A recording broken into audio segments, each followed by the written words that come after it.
Hello, and welcome to The Neutral Voice. I am Samungdev Burma, and in this podcast, we have reflective conversations on neutrality, leadership, and professional judgment, focusing on how neutrality is actually exercised in complex real world settings. Today's conversation explores how international mediation practice shapes our understanding of neutrality and what that experience reveals about how neutrals are trained, assessed, and prepared. To reflect on this, I am joined by Mr. Corrado Mora, an international mediator, trainer, and ADR consultant with extensive experience in cross-border, multi-party, and institutional disputes. His work spans commercial, intellectual property, workplace, climate, and public interest contexts, alongside many years of teaching and training mediators internationally. Mr. Corrado, thank you for joining us. Thank you very much, Samung, for having me. It is a pleasure. So, to begin, I would like to know from your experience, how do you understand neutrality in the context of international mediation? Well, as a concept, I think that neutrality in international disputes doesn't differ that much when you consider neutrality in domestic environment. And so you can understand it both from a formal perspective and a substantial perspective, where the formal perspective is mostly connected to concepts like independence of the mediator and impartiality towards the parties. And from a substantial perspective, it is mostly connected to the role of the mediator itself. So, having said that, there is not much of a difference between the domestic or international mediation. Nonetheless, having experience in cross-border or multi-party disputes, what are the differences, if you can point out, between domestic and such kind of disputes? What would be the difference that you would like to point out from your experience? Well, generally speaking, it is always challenging to keep neutral and being attentive on that. So it is always challenging. And I would say the very first step generally is to acknowledge neutrality is an important point. And so by acknowledging how it may impact on your role as a mediator and how you deal with the parties, you need to keep an eye on that, of course, all along. That said, on international context, neutrality can really reach a higher level of complexity, and it can prove to be more delicate. So from a formal perspective, neutrality really means keeping independent, keeping impartial. So independent of judgment, independent of support of one of the parties, only independence from biases that can really affect you as a mediator, and keep somehow free through impartiality from the ownership of the mediator structure and mostly of the results. It proves to be more delicate, of course, when we talk about international settings, because of course, it's always a matter of being perceived as neutral. And when you are in an international environment, from it depends your legitimacy, the trust the parties are able to build towards you, and how you may feel free to keep the process on and to design it successfully and effectively. Of course, it may be more challenging because you're belonging to a certain culture, to a certain country, may really impact how this perception can be from one of the parties which are around the table. So it may happen in an international context that you are appointed as a mediator by parties and you are the same nationality or somehow belong to the same culture of just one of the parties, or for some reasons, some of the parties or the mediation advocates of the parties may feel that your belonging may affect. So first of all, again, acknowledging how all this can impact perception, and second, your independence and legitimacy around the table, well, acknowledging how important it is may really help you to keep an eye on that. And then, of course, it's a matter of clarifying all possible issues. But then comes the substantial perspective of neutrality, which I would say is even more important to keep attention on, because from a formal perspective, it is much easier to keep neutral really being transparent and keeping full disclosure on that with the parties, so to avoid it. So from a substantial perspective, which is very connected to the very role of you as a mediator, well, first of all, let's see where it comes from. The word neutral comes from Latin, and it means nec utrum, which means not with one party, not with the other one. And it may really lead to the idea of neutrality in mediation, somehow very connected to the idea of neutrality in standard court proceedings or arbitration, which means the judge or the arbitrator is not with one party, not with the other one, and so completely independent from them. It means not aligned with them. Well, vice versa, for the role of the mediator, and of course, what mediation is there for, the vision on neutrality is very different from nec utrum.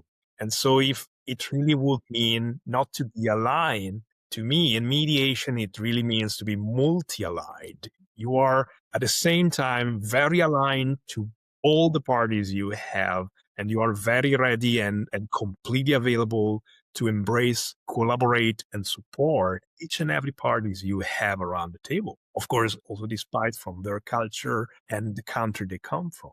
And on the other side, it can be perceived as being equidistant from the parties. For me, in mediation, it is exactly the opposite. So it is to be completely equi-close, not equidistant from the parties, but equi-close. So you are very close at the same time with all the parties. And I would say this may be, first of all, the most important ways to me to look at neutrality in general. And of course, all the challenges that all these may create when you are working as a mediator on an international level, well, can be improved, increased by provenience and cultures, but again, acknowledging that and keeping a real eye on what your role is can really help you avoiding aspects of neutrality to impact negatively on you, and on the other side to care about the substantial aspects in the best and more productive. Well, that's very insightful reflection,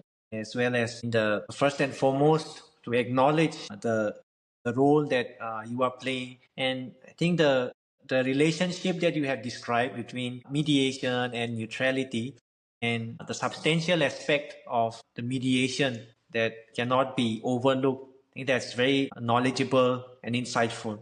So moving on, in your experience as a mediator, of course, there have been times, as you mentioned, were challenging. So, in what moments did you find yourself, like during mediation, the neutrality aspect being most tested? It is mostly two moments that always happen throughout a mediation. One is more objective, and it is connected to the negotiation stage of a mediation. And the other one is more substantial, more subjective, which is connected to how you manage emotions that always arise around the table. So I would say that given how delicate these aspects are, and many times they are carried on not through private sessions, but using joint sessions. And so you have parties together around the table. It can really be kind of easy to point out these two situations as the ones where cultural backgrounds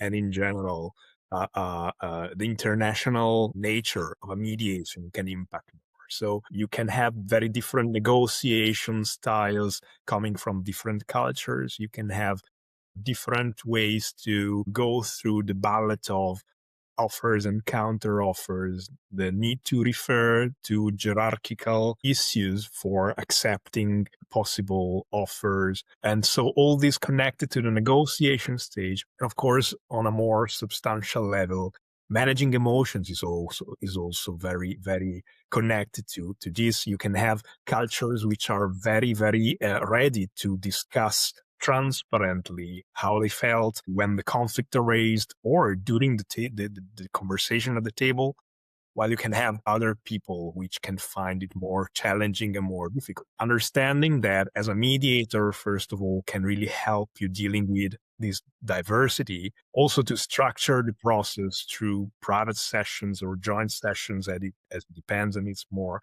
effective.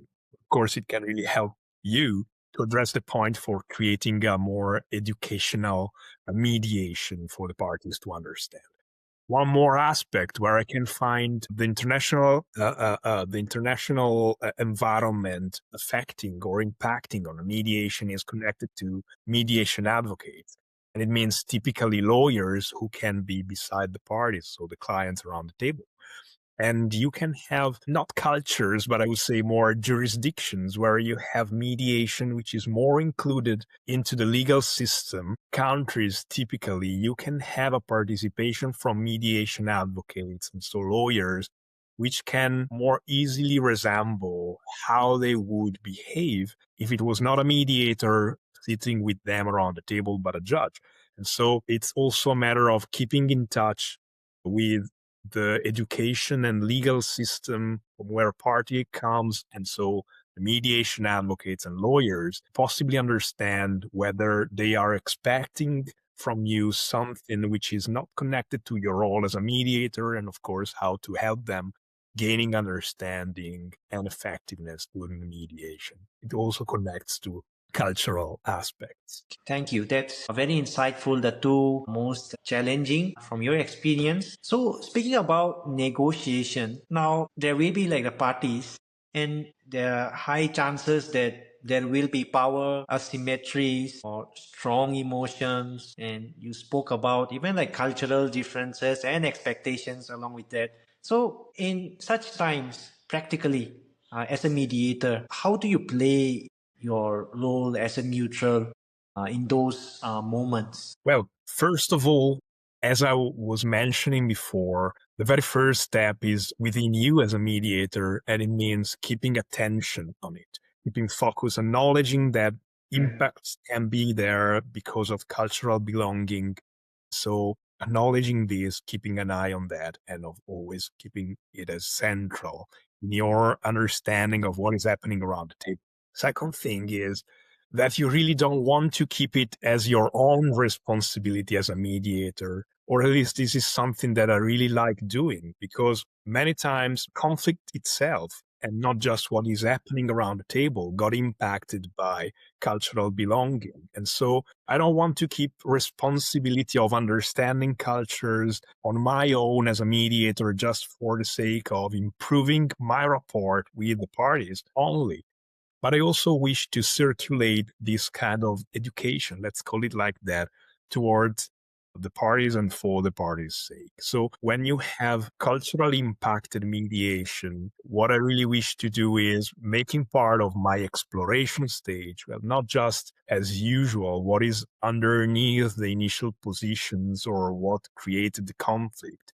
But I also try to keep a transparent and expressed eye from the parties on possible impacts coming from their culture, their behaviors, what they are educated to, and to frankly try to disclose and talk about that. So to better understand the other party, to understand that some of the aspects that may have impacted on how they saw their behaviors or how they are seeing their behaviors around the table can really come from cultural aspect.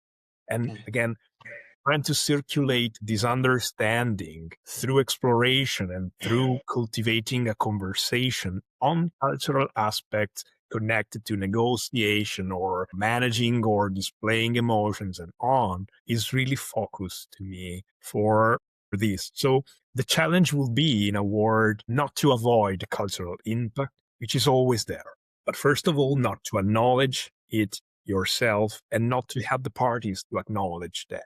So the very, very challenge is to keep it as a pivotal part, a pillar of their conversation, beside what it is, of course, important to them and very connected to the dispute. So, thank you for your answers. And now, the interesting part is that you are not just a mediator, but you also work as a trainer. So, moving on to this part of your role, looking at mediation training today, what do you see, or where do you see the greatest disconnect between what is taught and what international practice actually demands? I would say, generally speaking, connection is there. So mostly the most important and rewarded training courses that you can find internationally are very connected to experience and to what happens around the table. then of course you have to understand that there are some aspects which are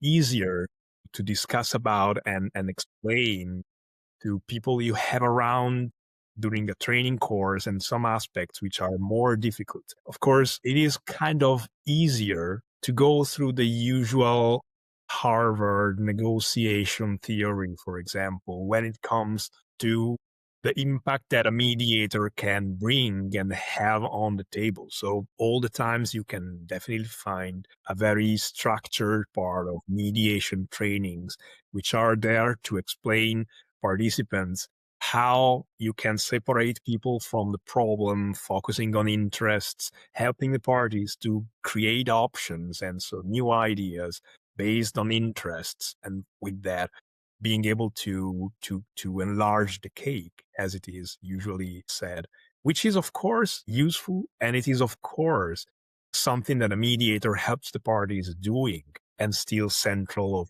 whatever training. But it is somehow easier.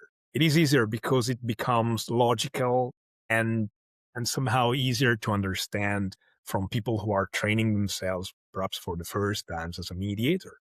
What really comes more difficult, and many times, unfortunately, it is not very well covered during the mediation training, is that the negotiation, and so the Harvard model, is not enough to have the parties going through a mediation effectively, which means, in a word, that many times you can't really bring the parties to negotiate together, even in the best ways possible, if before that they didn't enter in a conversation where they felt listened to and ready to disclose what impacted on them, where they see the roots of the conflicts are possible frustrated recognitions or expectations which were not met, or impact and what really intention was before, and the distance that may lie. And so how it all can have created the conflict, for helping them to understand each other, and also to understand where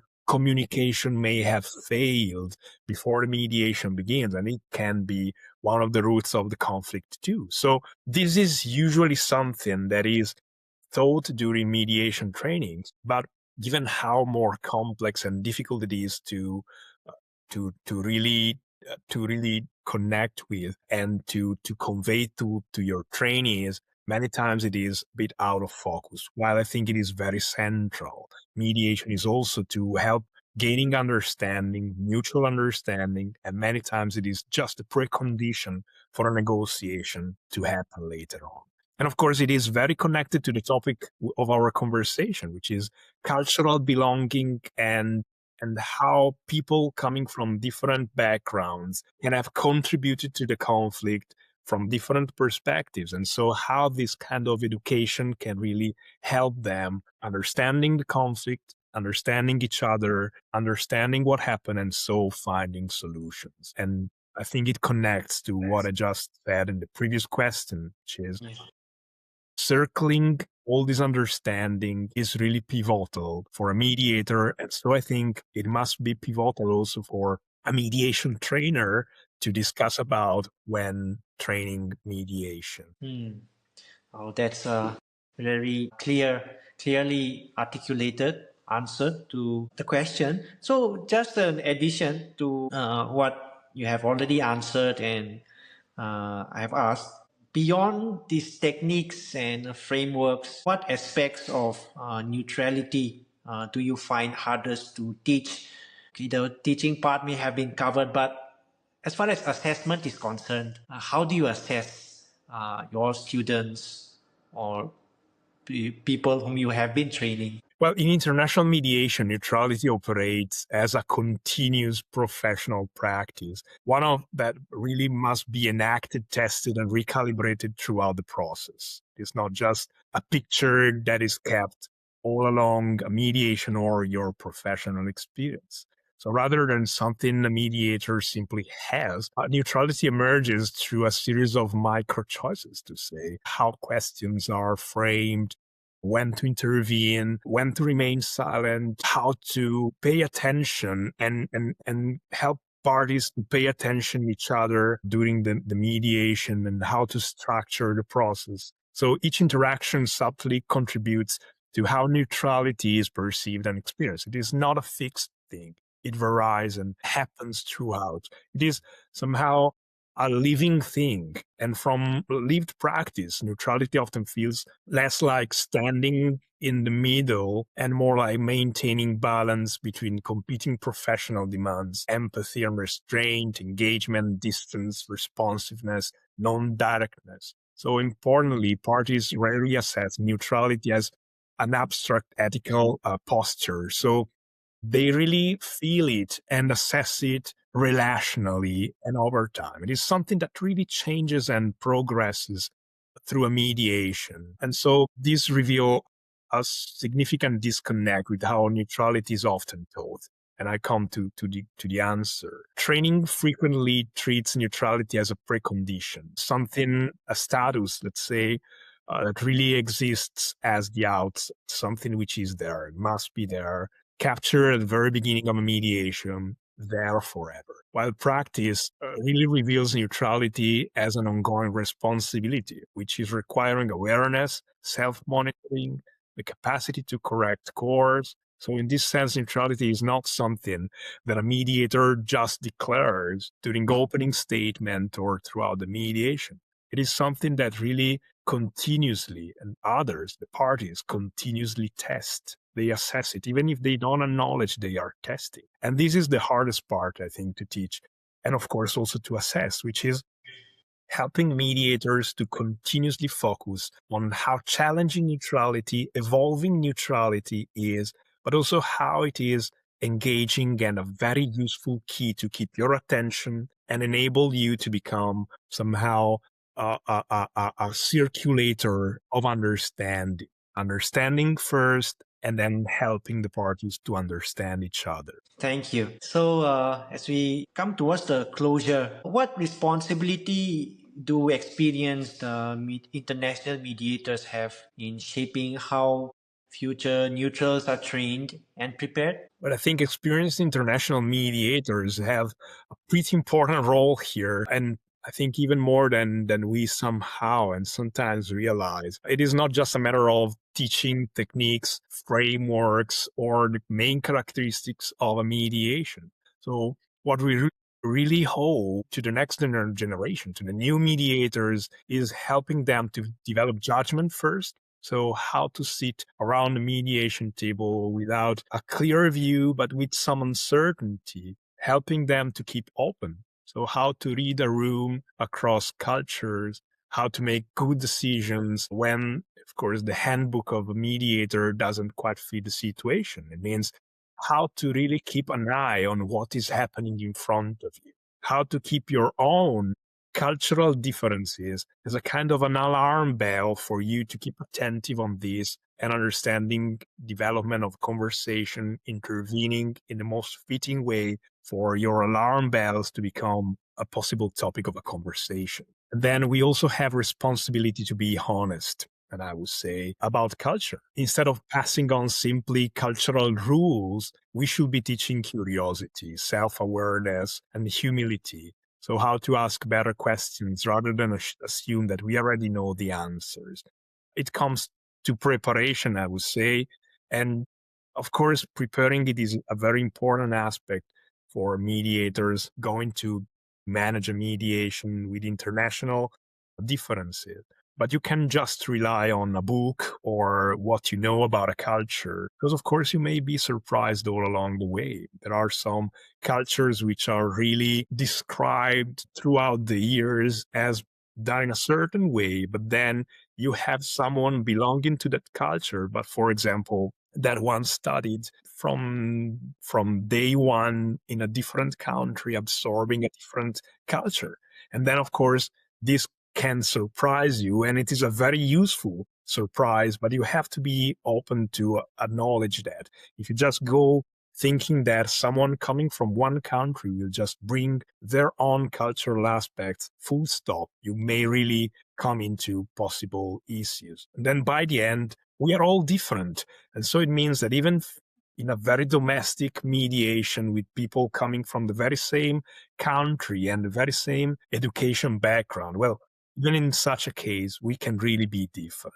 And so entering into understanding of cultural impact on international mediation really help us as mediators to keep focus on how whatever mediation, in fact, requires us as mediators first to be curious about who is really sitting around the table for the sake of interacting with them, and of course, for the sake of helping the parties to circulate this understanding about each other around the table without assuming that they are the very same or very different just because, for example, cultural background. Thank you for all those reflections. This conversation highlights that neutrality in international mediation is not just a static principle, but a lived professional responsibility shaped by judgment, restraint, and experience. It also reminds us that preparing future neutrals requires more than teaching techniques. It requires helping practitioners develop awareness, credibility, and the capacity to remain neutral under real pressure. Thank you, Corrado, for sharing your experience so thoughtfully. Thanks to all our listeners. This has been The Neutral Voice. Thank you, Samung, for having me again, for your very interesting questions, and to all who had the patience to listen to me and to our conversation to be there. Thanks again. Thank you.